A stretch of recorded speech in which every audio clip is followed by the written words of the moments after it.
Hello, my sweet friends. Welcome back to the Book Nook.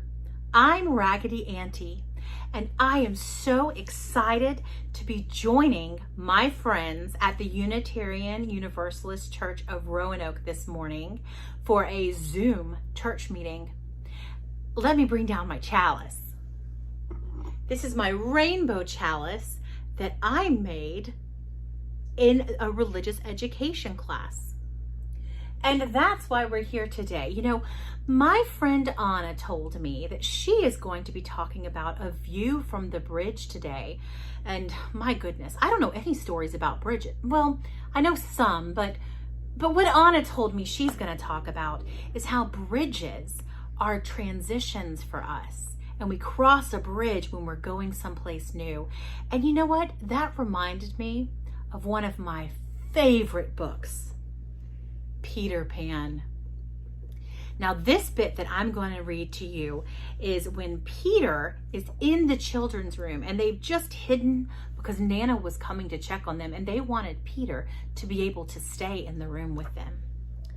But now Peter's been telling them about Neverland and they kind of want to go. So let's hear about that transition. "It's all right," John announced, emerging from his hiding place.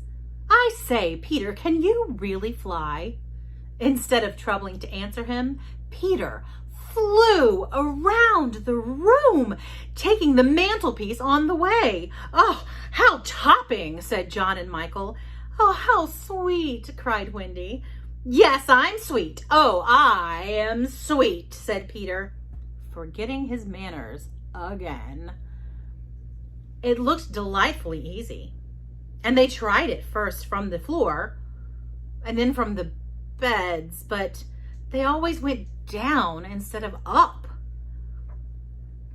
"I say, how do you do it?" said John, rubbing his knee. He was quite a practical boy. "You just think lovely, wonderful thoughts," Peter explained, "and they lift you up in the air." He showed them again. "You're so nippy at it," John said. "Couldn't you do it very slowly once?" Peter did it both slowly and quickly. "I've got it now, Wendy," cried John, but soon he found that he had not. Not one of them could fly an inch, though even Michael was in words of 2 syllables, and Peter did not know A from Z. Of course, Peter had been trifling with them, for no one can fly unless the fairy dust has been blown on him.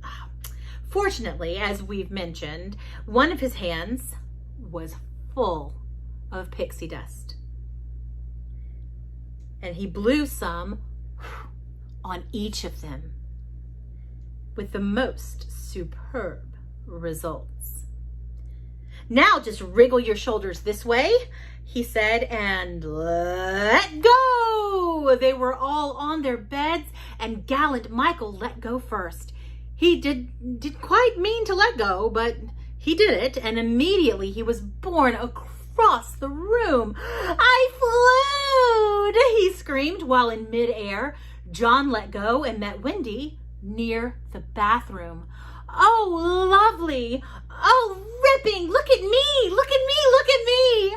They were not nearly so elegant as Peter. They couldn't help kicking a little, but their heads were bobbing against the ceiling, and there's almost nothing so delicious as that. Peter gave Wendy a hand at first, but had to desist. Tink was so indignant. Up and down they went, round and round. Heavenly was Wendy's word. "I say," cried John, "why shouldn't we all go out?" Of course, it was to this that Peter had been luring them. Michael was ready. He wanted to see how long it took him to do 1 billion miles. But Wendy hesitated. "Mermaids," said Peter again. "Oh, and there are pirates." "Pirates!" cried John, seizing his Sunday hat. "Let us go at once." And after that, they flew out the window and off to Neverland, and so much of this book is about their adventures in Neverland and their return home. But when they came home, they were changed because they remembered Neverland forever. So the view from the bridge that Anna is going to talk about today is a lot like learning how to fly. Sometimes we have a transition and it's not easy at first, but taking that path, and for the darling children, it was a little bit of pixie dust and a lot of wonderful thoughts. That is the view from the bridge and where it can take us. I hope that you stay happy, stay healthy, and keep reading. Bye-bye.